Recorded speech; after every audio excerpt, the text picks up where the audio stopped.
Okay, we're going to talk about this whole track meet thing or whatever, but real quick, they went to the Supreme Court to leave that man in El Salvador because he is no longer with us. Okay, and no, I don't have verification. That is just my assumption, seeing how hard these people fought to avoid accountability and fought to leave a man that doesn't have a criminal record who had federal protections in the place where they sold him to.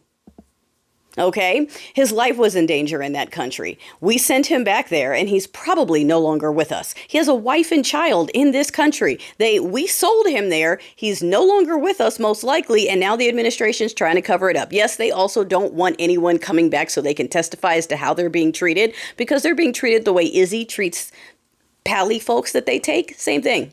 Same type of treatment. Okay, so yeah, they don't want that, but in reality, most likely, I hope I'm wrong, but most likely this man is no longer with us.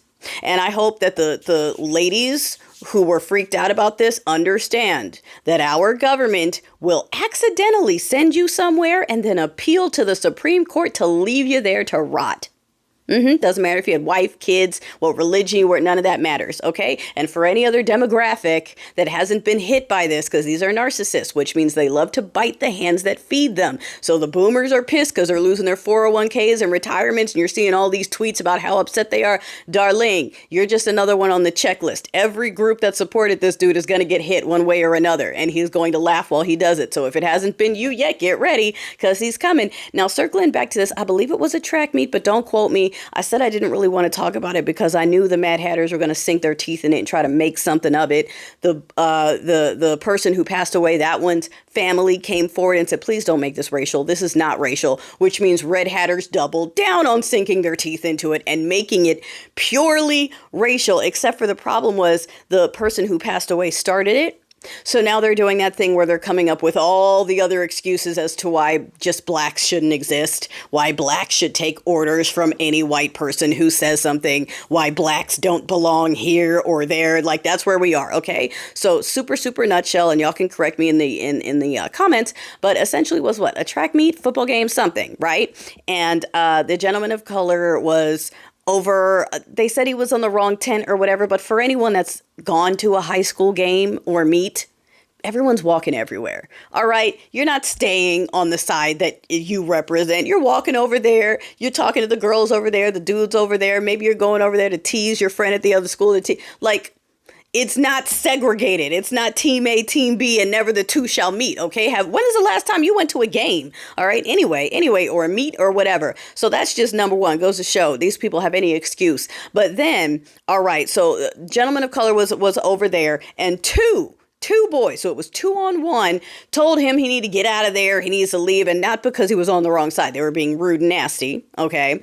They attacked him, they smashed his phone, they came at him, okay? And he warned them verbally that he was going to defend himself if they didn't stop. They didn't stop, he defended himself. Unfortunately, one of the attackers expired in this exchange, okay? But the person was defending themselves. All right. And not saying that it's okay that there was loss of life, but it was defense. It wasn't this kid went looking for one of these kids and just took them out. No, there was an altercation that was 2-on-1 and they started it. But despite all of that, here come the two teethers. Where's the outrage for this white boy? How come you guys only care when it's the same thing they did for Lake and Riley, right? When her family was like, please stop it. And they were like, we're going to make a bill so that we can just deport everyone. All right. That's them. That's them. So they're trying to do Floyd 2.0 again because they're mad that Hands Off was successful and more are coming. They are mad that we did not show up, which means the Blue Bacon didn't show up, which means there wasn't anyone agitating the crowds and it was Loverly. So between now and the next one, they are going to try to repeat coming at us and trying to get us to come outside. And unfortunately now it's going to be this poor kid who is just defending himself and they are going to throw the book at him. Okay. They're comparing him,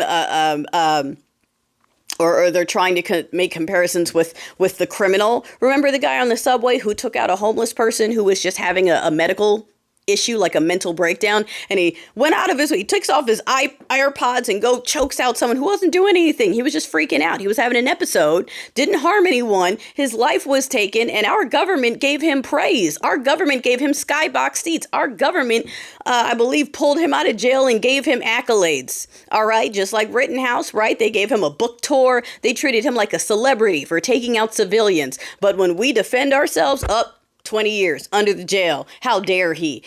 All blacks should just listen to whatever a white teen tells them to do. Pfft. Okay, so that's all I'm going to say about it. That's what they're trying to do with it. The family already said, please leave it alone. That's not what it was. And especially since it was their kid was one of the people who started it, they are not saying shit. So why are the Mad Hatters hopping on it? The people who don't see color, the people who call everyone else Ray-Rays, not them, the people who started the Ray-Rayness, but they're bad at it, just like they started the phobic of everyone else, but they're bad at it. You know, the I can tell people. Yeah. Hopefully Mr. Garcia is okay, but I have a feeling he is no longer with us, and our government is covering that up right along with all the civilian villagers we took out over this weekend. The civilian villagers we took out over this weekend.